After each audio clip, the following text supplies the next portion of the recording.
Since time immemorial, there have been deeper esoteric teachings that have been preserved for and understood by the few. This knowledge persists to this day in its hidden forms in most religions and cultures. It was known to 3rd century Alexandrian philosophers as theosophy, which is Greek for divine wisdom, and its members were known as Philaletheans. The eclectic Theosophical Society arose from its ranks, beginning with Ammonius Saccas, who wished to demonstrate the identical origin of every caste of religion and to establish a universal creed based on ethics. Ammonius Saccas did not leave behind any writings. However, Plotinus and other pupils of his have left behind records of the Philalethean system and the eclectic school of theosophy.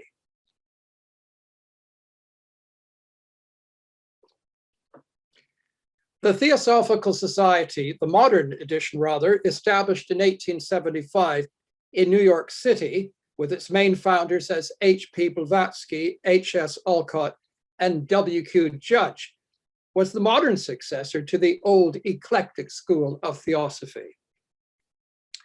In his inaugural address on the 17th of November, as president of the new organization, Henry Alcott told the meeting, "If I correctly interpret our public work, it is to aid in freeing the public mind of religious superstition.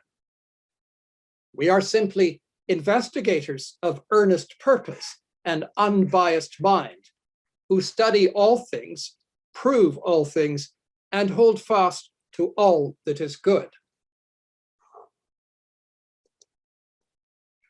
Alcott was to remain president until his death in 1907. In the summer of 1831, the ghoul of cholera was haunting the Ukrainian steppe, decimating towns and villages in its insatiable greed for corpses.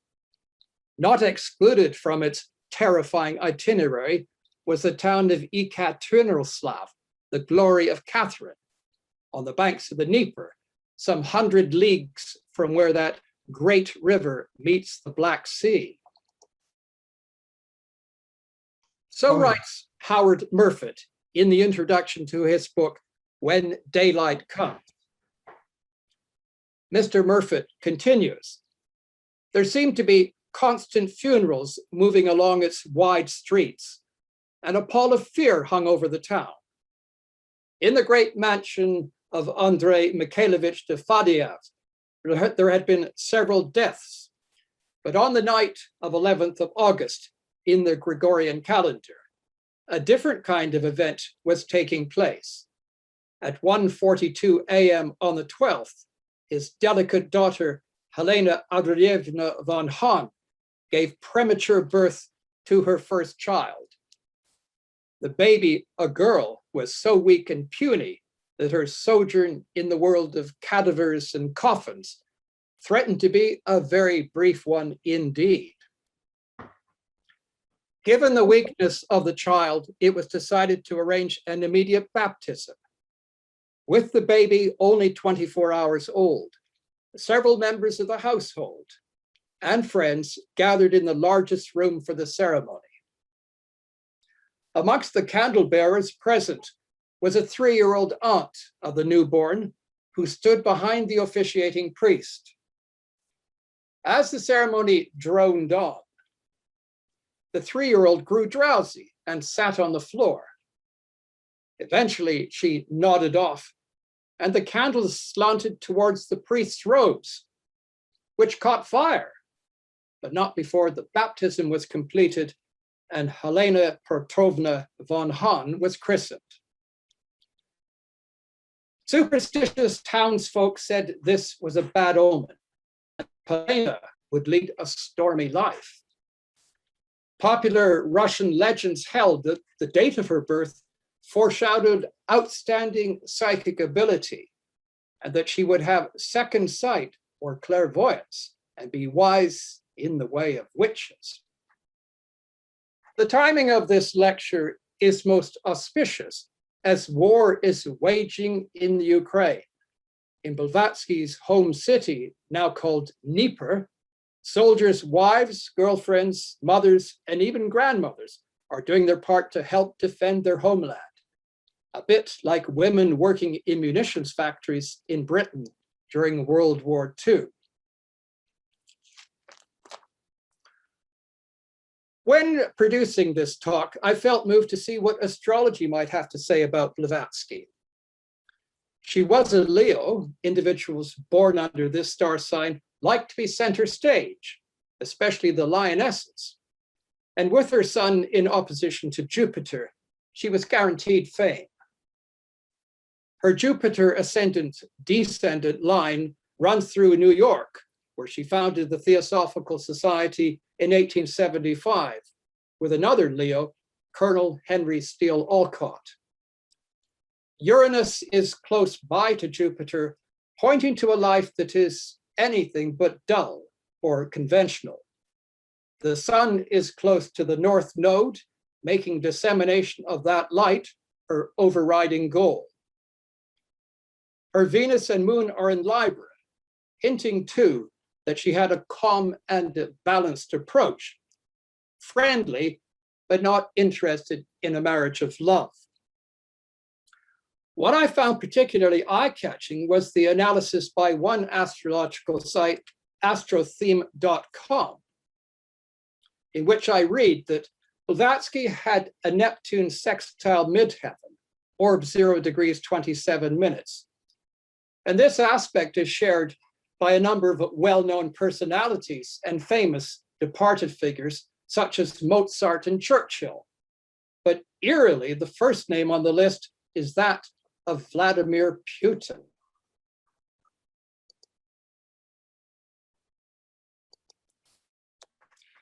Astromatrix.org advises Neptune represents our subconscious mind and is associated with dreams, psychic ability, intuition, spiritual enlightenment, and illusion. It may be a planet of mercy and compassion, and when well aspected, the individual demonstrates great inner sensitivity to bring to reality their dreams and act in a highly creative way. If negatively aspected, it will indicate deception, deceit, and addictions. The following characteristics apply to individuals with a Neptune sextile midheaven. You don't mind living alone if you cannot find anyone else who shares your attitudes to life. You put great value on the private world of your dreams and fantasies. In youth, you're very interested in religious ideals and occult beliefs, a love of the mysterious and supernatural, matters which hold little interest to the majority of fellow teenagers. And as a sensitive person, you need to be surrounded by very positive and supportive people. If, however, you're in the company of those with negative thoughts, you will feel very unhappy and possibly suspicious of others. A well-known writer on theosophical themes in the 20th century was Geoffrey Barborka. His seminal work is The Divine Plan, a classic commentary on the secret doctrine. In 1970, he delivered the prestigious Blavatsky lecture in England with the title of H.P.Blavatsky, the Lightbringer. His exposition commences with these words. This lecture commemorates the coming to the Western world of one who was the representative of a great brotherhood, a brotherhood which is known by many names. One of its epithets is a symbolic one, the sons of Ad, or sons of the fire mist. This description is given to those divine beings who came to the assistance of humanity during one of its most critical periods. And these are the Agni Fata Pitris, the awakeners of the fire, which signifies the mind principle. Tsongkhapa was an influential Tibetan Buddhist monk, philosopher, and tantric yogi living between 1357 and 1419. He enjoined arhats, those who have reached nirvana, to make a special attempt once a century to enlighten. The last quarter of the 19th century was a particularly propitious time for such an effort, as it coincided with two important cyclical periods. One of the minor cycles of the Kali Yuga or Iron Age, and the closing of a messianic cycle, namely that of the Piscean Age. And the ending of the cycle mentioned took place on the 16th of February, 1898, thus ushering in the age of Aquarius. The search in the 1900s for an appropriate lightbringer to poor orphan humanity had been underway for a century. In the Mahatma letters to A.P. Sinnett, Mahatma Kudhumi writes the following: "Notwithstanding that the time is not quite right to let you entirely into the secret, I am empowered to allow you a glimpse behind the veil. The state of hers, Blavatsky's, is intimately connected with her occult training in Tibet, and due to her being sent out alone into the world to gradually prepare the way for others. After nearly a century of fruitless search, our chiefs had to avail themselves of the only opportunity to send out a European body upon European soil to serve as a connecting link between that country and our own. The decision to send Blavatsky to the United States to transmit the occult doctrine and found the Theosophical Society in New York was clearly the plan of the initiated masters, as we read in this account to Sinnett from Mahatma Moria. On the 17th of November next, the septenary term of trial, given the society as its foundation in which to discreetly preach us, will expire. It was stipulated that the experiment should be made independently of our personal management, that there should be no abnormal interference by ourselves. So casting about, we found in America the man to stand as leader, a man of great moral courage, unselfish, and having other good qualities. He was far from being the best, but he was the best available. And with him, we associated a woman of most exceptional and wonderful endowments.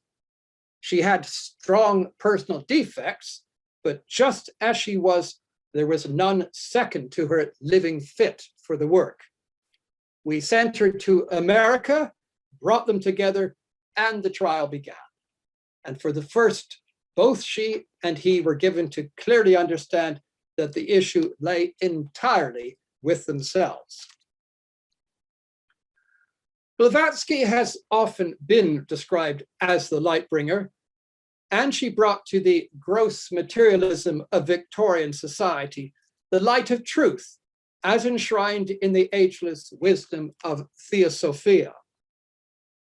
H.P.B., as she was known to her friends, was a larger-than-life figure on the world stage of esotericism, and as such attracted her fair share of criticism and abuse. The fact that she is still the butt of much derision in the eyes of the world's media is a testimony to her ongoing importance, and as a result, it keeps theosophy and the Theosophical Society relevant to modern society. As politicians might put it, we don't care what you say about us, but please spell our name correctly. You might ask, who ever reads the writings of her contemporary critics? And yet, 130 years on, after its first publication, Blavatsky's magnum opus, The Secret Doctrine, is still in print.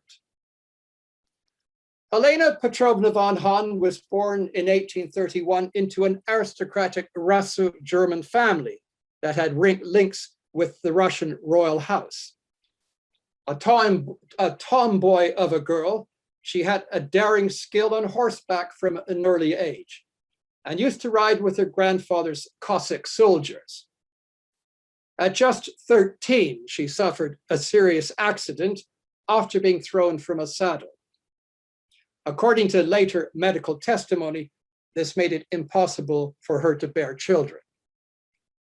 Even as a child, she was cantankerous, and when at the age of 16, her governess commented that with her temper and disposition, she would never get a husband, not even old General Blavatsky. Never one to turn down a challenge, the young Helena took up the dare and succeeded in gaining a proposal of marriage from the 40-year-plus soldier. Though she tried to wriggle out of the arrangement, her relatives made her go through with the ceremony, which happened a fortnight before her 17th birthday.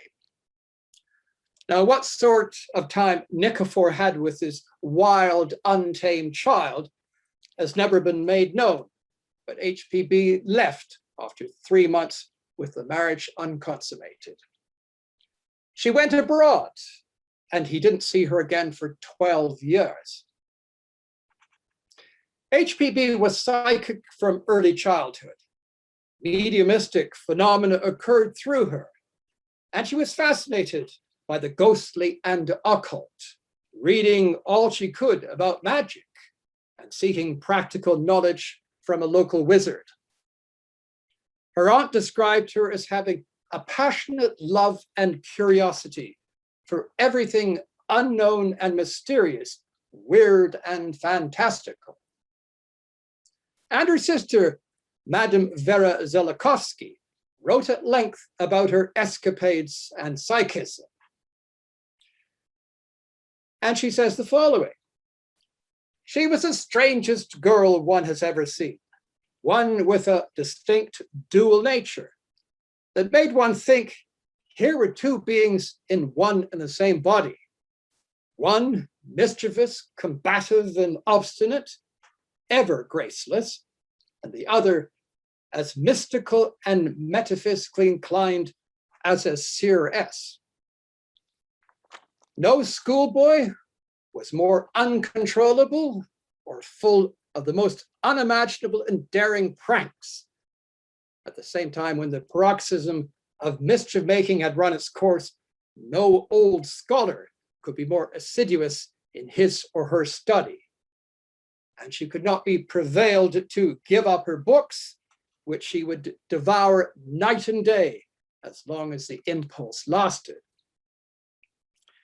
These books were from the library of her grandfather, Prince Paul Dolgoruki, who had a large collection of volumes on alchemy, magic, and the occult sciences. Her favorite book was called Solomon's Wisdom. Blavatsky left her husband in 1848, and for the next 25 years, she lived adventurously, sometimes dangerously. But details are very sketchy. What we do know, partly from herself and from accounts by her relatives, is that she lived throughout European cities, including Paris and London, in Canada, the United States, the West Indies, and several South American countries.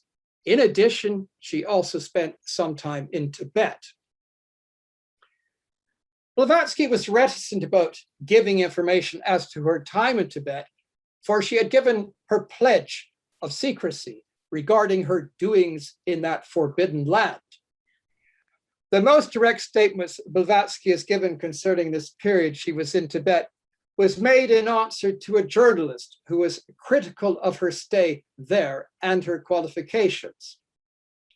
Blavatsky says, "I have lived at different periods in Little Tibet as in Great Tibet, and that these combined periods form more than 7 years. I never passed 7 consecutive years in a convent.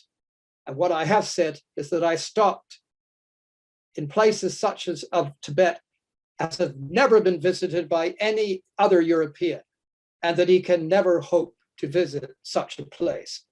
And the events described happened in the years 1860 to 1870. It must be pointed out that Blavatsky's travel took place before the era of the aeroplane and the automobile, and even railroads were in their infancy. H.P.B. had an allowance from her father until he died, but at times she earned some supplementary income and later had to fend for herself. As a musician, she had expert tuition on the piano in London from a famous composer and teacher, Ignace Moscheles. Colonel Henry Steele Olcott, the first president of the TS, wrote of Blavatsky's musical ability. She was a splendid pianist, playing with a touch and expression that were simply superb. Her hands were modest, ideal and actual for a sculptor, and never seen to such advantage as when flying over the keyboard to find its magical melodies. When in London as a young girl with her father, she played at a charity concert with Madame Clara Schumann and Madame Arabella Goddard in a piece of Schumann's for 3 pianos. And William Kingsland, a fellow theosophist, gave this account. I will remember on one occasion, on a visit by her to my house in London in 1889, she sat down at the piano and played Schubert's Erlkönig to my great surprise and delight, as I had never even heard that she had been a pianist. And clearly she sought out pianos whenever they were available. A.P. Sinnott, another prominent theosophical writer, reports finding her at the piano in the ballroom of Mr. Hume's house in India. Blavatsky also had an equestrian skill, which helped her in Turkey, where she rode horses in a circus, according to her cousin Count Veit. But her riding came to an end after a wild horse fell on top of her, and she was just 19 or 20 at the time. Later, she dabbled in various commercial enterprises. She sold a cargo of coconuts, traded in high-class timber, and opened an ink factory. She quickly tired of such ventures, even though in the main they were successful. In Odessa, in the present-day Ukraine, she ran a factory, and it was in part by making artificial flowers that she maintained herself in the United States before the founding of the Theosophical Society. Later, journalism for the Russian press and an occasional book about her travels became her main source of income.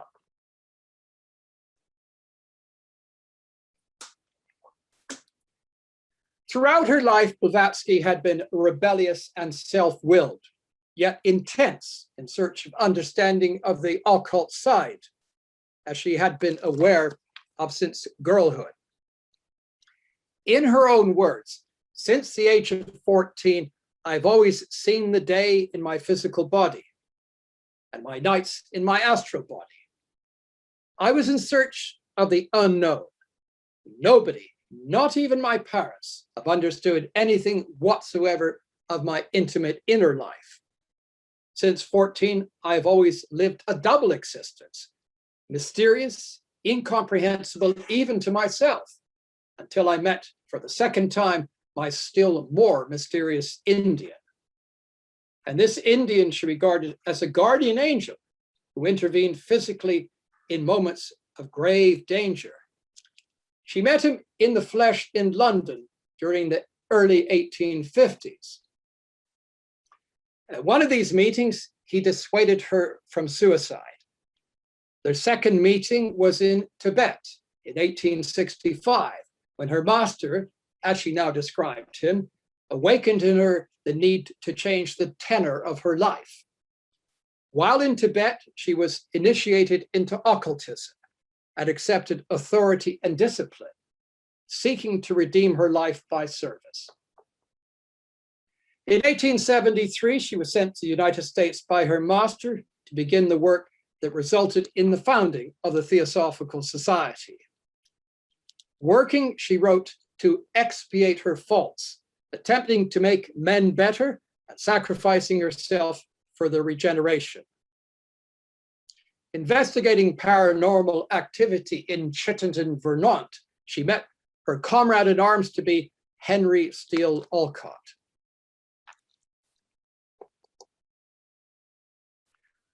Blavatsky claimed that she was the agent of a body of adepts or masters of wisdom who were dedicated to the welfare of humanity, and that her work was under their direction.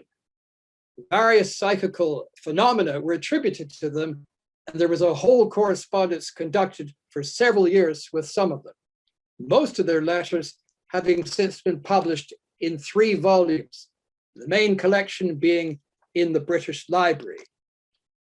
Accusations of fraud and imposture were made against her. The charges were that there are no masters, the phenomena were spurious, and the letters forged by Madame Blavatsky.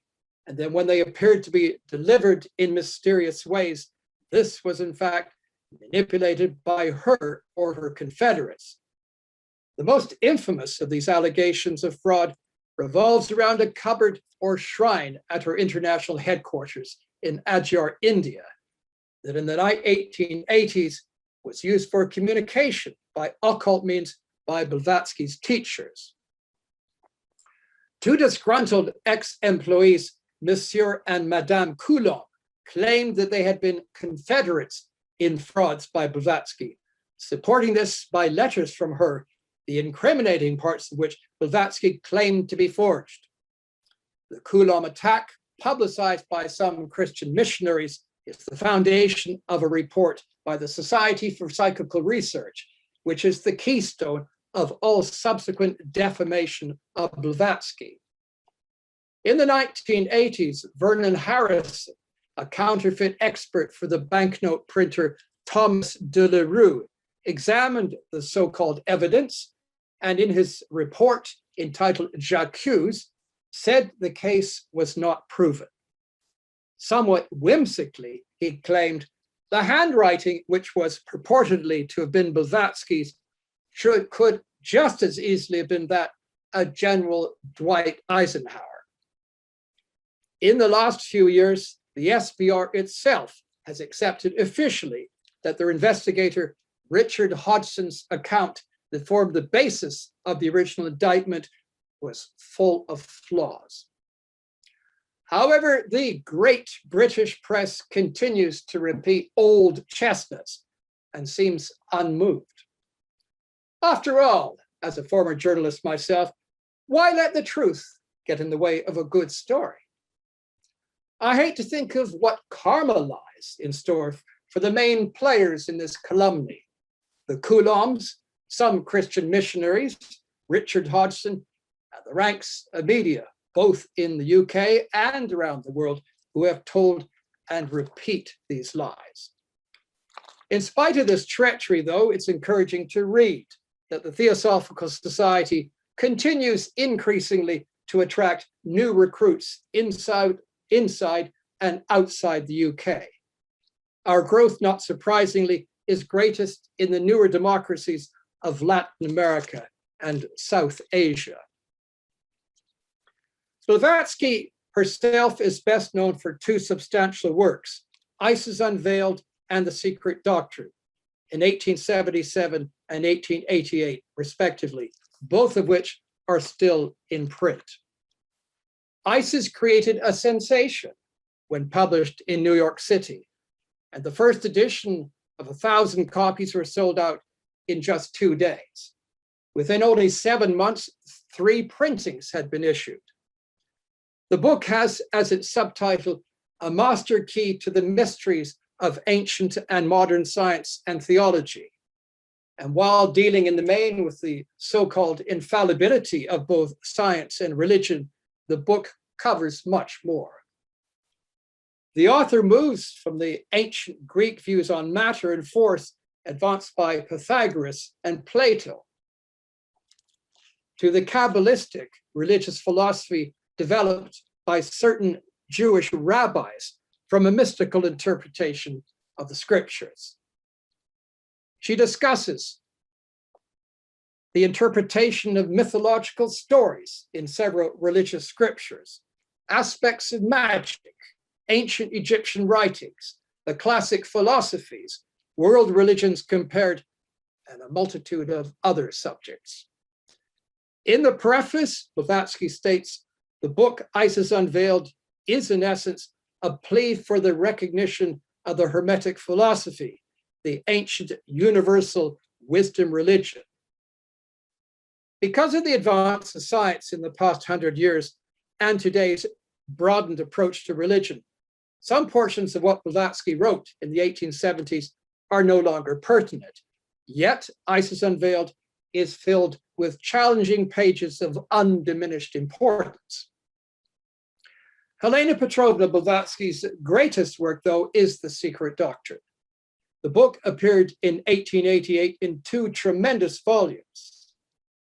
It outlines a vast scheme of evolution relating to both the universe and to man, and to the unseen as well as the seen worlds of manifestation, in which life is said to exist in thousands of forms. Summarizing the contents of the SD, Blavatsky states, these truths are in no sense put forward as a revelation, nor does the author claim the position of a revealer of mystic lore, now made public for the first time in the world's history.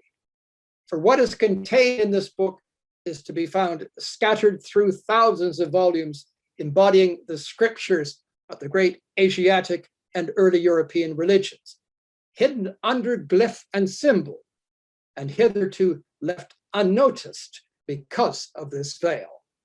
And what is now attempted is to gather the oldest tenets together and to make them one harmonious and unbroken whole. The fivefold aim of this tremendous work, the restoration in our time of the wisdom tradition, is clearly set out in the preface. To show that nature is not a fortuitous occurrence, or concurrence, I should say, of atoms. To assign to man his rightful place in the scheme of the universe. To rescue from degradation the archaic truths, which are the basis of all religions. To uncover, to some extent, the fundamental unity from which they all spring. And finally, to show that the occult side of nature has never been approached by the science of modern civilization. The second of Blavatsky's writings in 1883, From the Caves and Jungles of Hindustan, or Letters to the Fatherland, was written for Russian periodicals. And the next book, published in 1885, was entitled 5 Years of Theosophy, Mystical, Philosophical, Theosophical, Historical, and Scientific Essays, selected from the Theosophist, the international magazine of the Society. In 1889, the Key to Theosophy appeared, being a clear exposition in the form of question and answer of the ethics, science, and philosophy, for the study of which the Theosophical Society has been founded. A second edition soon followed, which was amplified by the addition of a glossary. Also in 1889, The Voice of the Silence, being chosen fragments from the Book of the Golden Precepts for the daily use of lanus, or disciples, was produced. This was followed in 1890 by Gems from the East, a birthday book of precepts and axioms. And finally, Transactions of the Blavatsky Lodge in 2 parts, the first in 1890 and the second in 1891, consisting of replies given by Blavatsky to questions asked upon the stanzas of Jeanne during the sessions of the lodge, and of special significance for students of the Secret Doctrine. In addition to all these, about 1,000 articles are to be found in the 16-volume The Collected Writings of H.P. Blavatsky, edited by her grandnephew, Boris Tazurkov. These works are filled with a wealth of information on all sorts of subjects, as well as occult lore. Every page was handwritten in pen and ink, without secretarial assistance. And this was so also with Isis Unveiled and the Secret Doctrine. And this amazing achievement was performed in less than 17 years. As to the message of H.P.Blavatsky, it's based on fundamental concepts formulated into 3 propositions. These propositions form the basis for the presentation of the doctrines of the ancient wisdom, also known as the esoteric philosophy. Generations of sages and seers have had the opportunity of checking these doctrines by practical experience as well as by study. And they have found that the teachings thus enunciated are in harmony with the philosophical system formulated by them. And these 3 fundamental propositions are, number 1, an omnipresent, eternal, boundless, and immutable principle, which all speculation is impossible, since it transcends the power of human conception and could only be dwarfed by any human expression or similitude. It is the rootless root of all that was, is, or ever shall be.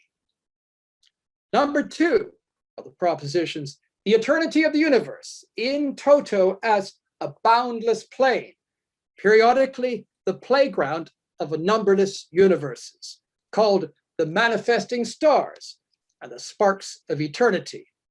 The eternity of the pilgrim is like a wink of the eye of self-existence. And the 3rd proposition, the fundamental identity of all souls with the universal oversoul, the latter being itself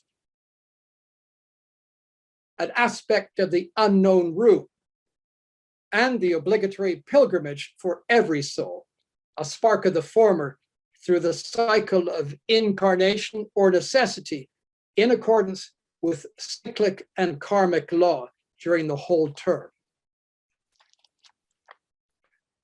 And now to look at, in a bit more detail, at the various aids available to Blavatsky to help her produce her colossal literary output.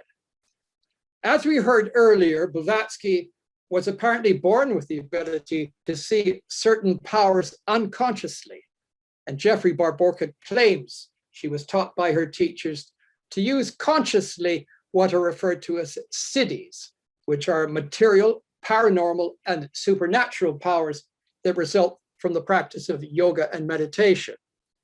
Siddhis utilized in her writing fall into 9 categories: the ability to see clairvoyantly, clairaudience, the ability to place oneself en rapport with persons having similar capabilities, the power of receptivity and the power of perceptivity, the power of projectivity, psychometry, intuition, and the power of demonstrating precipitation.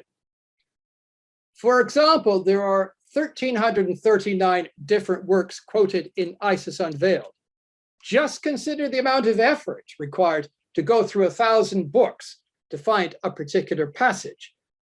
And what about the financial cost of buying or time expended in borrowing all of these books from libraries if they were in stock?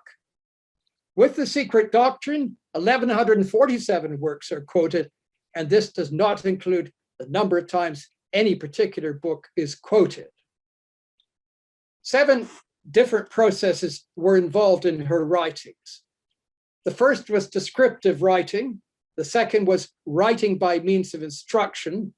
The third was writing by dictation. The fourth is writing by direct clairvoyance. The fifth is writing by psychometry. The sixth is writing by means of precipitation. And the 7th is writing by means of a process analogous to tolku. As far as descriptive writing is concerned, Blavatsky gives the following. It is something that is for those who have developed the siddhi of spiritual clairvoyance, one who is a spiritual seer. And in such cases, these people, seers, can see the motion of the interstellar shoals and follow them in their evolutionary clairvoyantly, describing atoms as dazzling like specks of virgin snow in radiant sunlight. Writing by instruction, Blavatsky acted as a messenger in bringing the teachings of the ancient wisdom to the Western world, and she was instructed to do so by means of her writings. And here's a piece from the good lady herself. I wrote this last night by order, but what the deuce it is, I don't know. Perhaps it is for a newspaper article, perhaps for a book, perhaps for nothing. Anyhow, I did as I was ordered. And this quotation describes how the writing of Isis Unveiled began, just a short time before the founding of the Theosophical Society. A striking illustration of writing by instruction is recounted by Countess Wachtmeister, who was Blavatsky's companion during the preparation of the secret doctrine. She says that when I walked into H.P.'s writing room, I found the floor strewn with sheets of discarded manuscript. I asked the meaning of this scene of confusion, and she replied, yes, I have tried 12 times to write this one page correctly, and each time master says it is wrong. I think I shall go mad, writing it so often. But leave me alone, I will not pause until I've conquered it, even if I have to go on all night. And then there's the method of writing by dictation. And the following is one of the last articles Blavatsky penned before her death.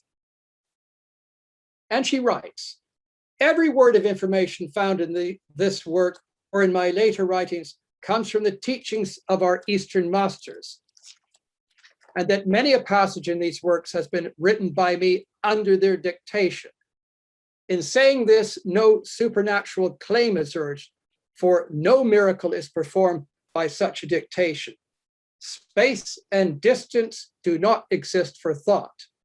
And if two persons are in perfect mutual psychomagnetic rapport, and of these, one is a great adept in occult sciences, then thought transference and dictation of whole pages becomes as easy and as comprehensible as at the distance of 10,000 miles as the transference of 2 words across a room.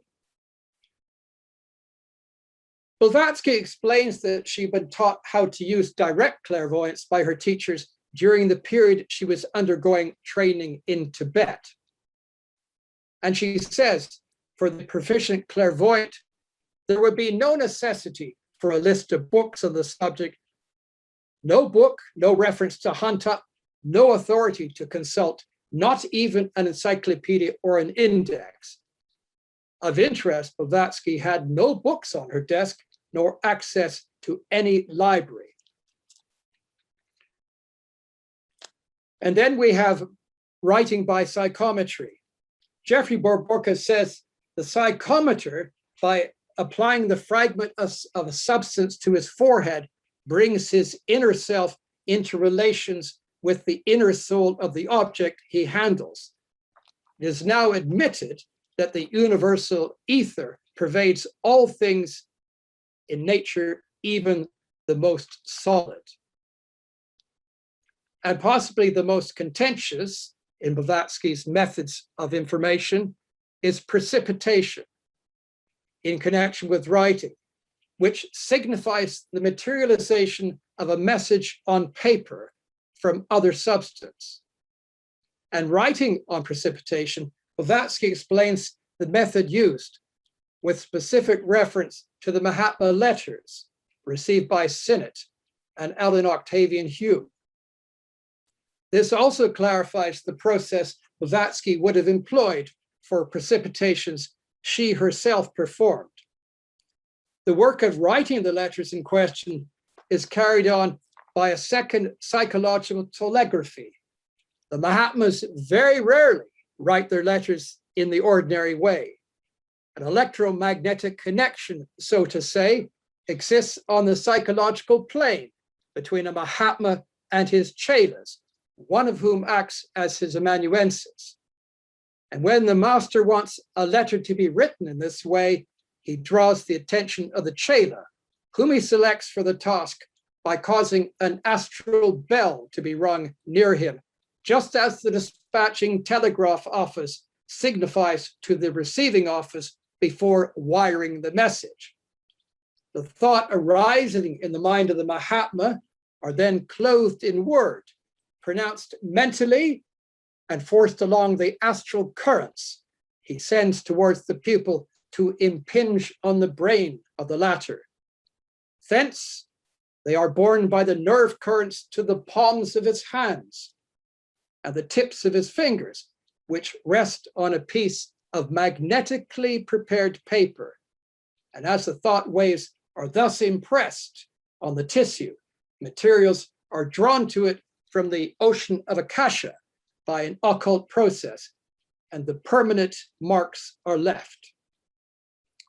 The success of these writings described depends chiefly upon these things: the force and clearness with which the thoughts are propelled, and the freedom of the receiving brain from disturbance of every description. We should not have to accept on faith alone the message which Blavatsky brought to the Western world, but we would be advised to consider the fundamental propositions upon which her writings are based. Nevertheless, we need to test the validity of each of the doctrines which she presented. For as stated by one of her teachers, we tell you what we know, for we are made to learn it through personal experience. And one of the required experiences in this testing is that of passing through the portals of death while retaining full consciousness, and that of going through the after-death states fully conscious. Not only did Blavatsky provide illumination upon what happens to man when he dies, thus enabling one to banish the fear of death, but she gave us esoteric knowledge on the process of birth, and thus the reason for living nobly. Why we are on earth, where we are going, and the purpose of existence. Barborka emphasized H.P.B. expounded the inner meaning of life on earth and reaffirmed the knowledge of man's spiritual powers and faculties, which are available to him or her who would make the requisite effort to awaken them. And when presenting the secret doctrine to the Western world, Blavatsky quoted these words: "My doctrine is not mine, but his that sent me." And that's from the Christian Bible, John 6, verse 16. Thus, there is every assurance that she came as a messenger from the fraternity representing the sons of the fire mist. In fact, she truly acted as a light bringer to the Western world, ushering in a new age.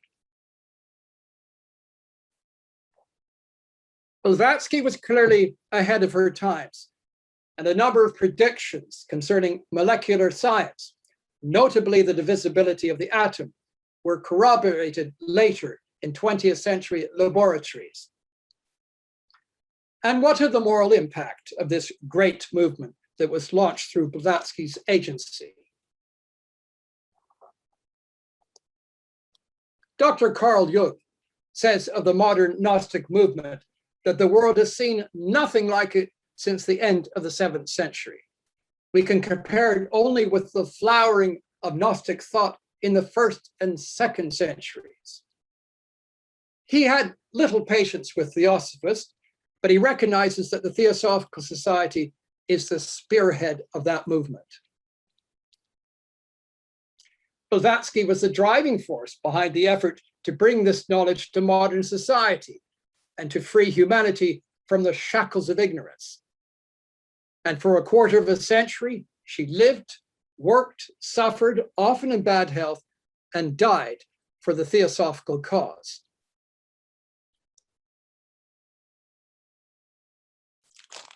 The Theosophical Society has had an enormous influence on some of the leading figures in science and the arts over the years. Einstein is reported to have kept a copy of the secret doctrine in his desk. And the society has counted as members such household names as the naturalist Sir Alfred Russel Wallace, the writer William Butler Yeats, and the artist Piet Mondrian.